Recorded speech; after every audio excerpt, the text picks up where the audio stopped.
36 വർഷമായിടാ മനസ്സേ ഞാൻ പോലീസില്. ഇതിനിടയിൽ പുറത്ത് അറിയുന്നതും അറിയാത്തതുമായ പല ചെറ്റത്തരങ്ങളും ഞാൻ ചെയ്തിട്ടുണ്ട്.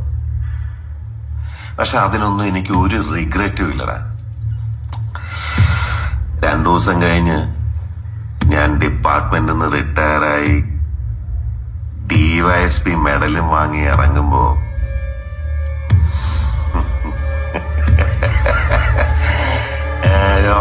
പഴയ ജോർജ് സാറ് തന്നെയാണ്. നീ ആരെയാണ് ഈ പേടിപ്പിക്കുന്നേ എന്നെ?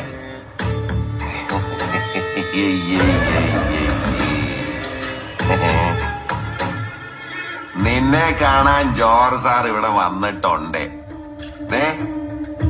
നിന്റെ മുമ്പില് ജോർജ് സാർ ഇങ്ങനെ നിക്കുന്നുണ്ടേലേ, നീ ജോർജ് സാറിനെ ഇനി